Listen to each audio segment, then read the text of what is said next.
the impulse and momentum equation, F delta T plus M V1 equals M V2.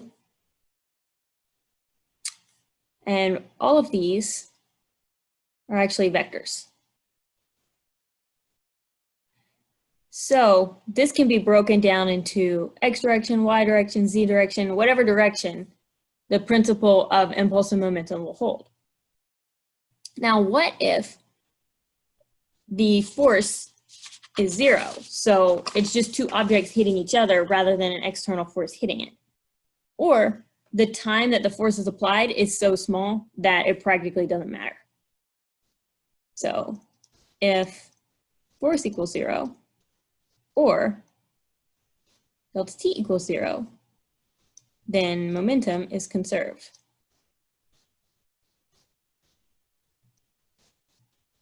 So in that situation, the sum of masses times initial velocity equals the sum of masses times final velocity. So say we have two objects hitting each other.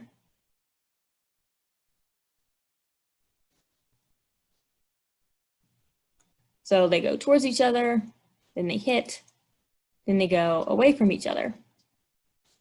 This is called a central impact collision because they are hitting each other dead on. So this is the line of impact. This is the line that they hit themselves along.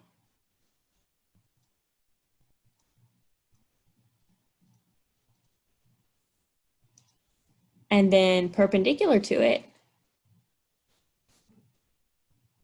we have the plane of contact.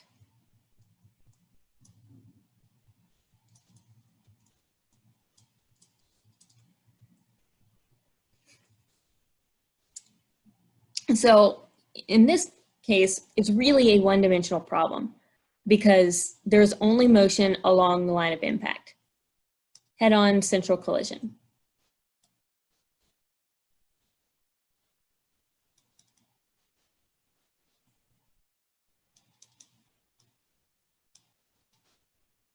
So that means that starting and ending velocities are going to be somewhere along the x-axis, either positive, negative, zero, but they won't have any components in the y direction. That is for central impact collision. Now there's also oblique impact where the two objects hit at an angle to each other. We'll talk about that tomorrow, but for today we'll stick to one-dimensional central impact.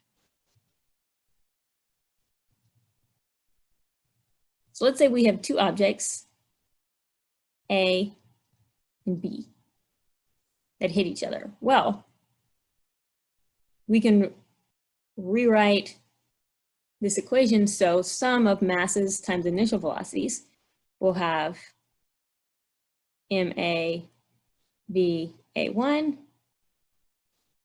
plus MB VB1 equals MA VA2 plus MB VB2, where 1 is initial, 2 is final, and A and B are the two different objects. So generally, we'll know the masses of each object. Those are easy to measure. And we'll know initial velocities. And we need to figure out final velocities. But that means that there are two unknowns, final velocity of A and final velocity of B. So we need another equation. The other equation is called coefficient of restitution. So this one is conservation of momentum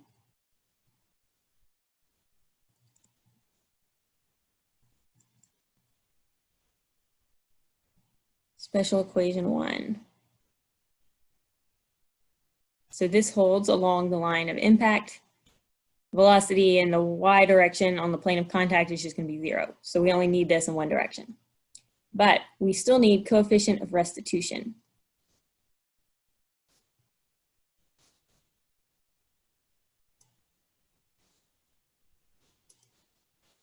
That is denoted by the letter E,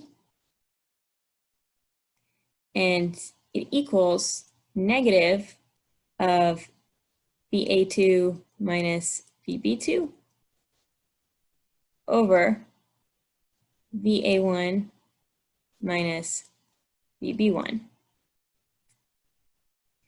So E is actually square root of the fraction of energy that is lost in collision.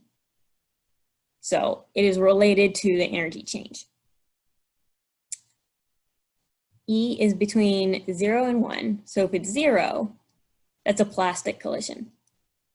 That means that the objects stick together. And a lot of the energy is lost. Then if E is 1, that is an elastic collision.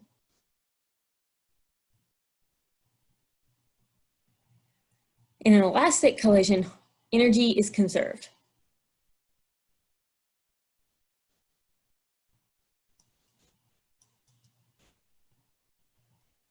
So if E is between 0 and 1, that's called inelastic. So the objects don't stick, but they're also not super bouncy. So some of the energy in collision is lost. So an example of plastic collision is like two balls of Play-Doh. They get thrown at each other and they stick together. So if it's plastic, stuff sticks. Example of an elastic collision. So nothing in this world is perfectly elastic, but like a super bouncy ball, that's kind of an example of close to an elastic collision. Then inelastic is kind of thumping. So it's like E close to 1 would be like if you drop a basketball on a basketball court and it bounces up. Then E equals 0 is like if you drop a basketball in the sand and it doesn't bounce. And then the E between 0 and 1 is like if you drop a basketball on the grass and it kind of bounces up like halfway. So this is the second equation that we need. So then knowing these two equations and their inputs, so if we know initial velocities and we know masses, then we have two equations and we can figure out the two unknowns, the final velocities.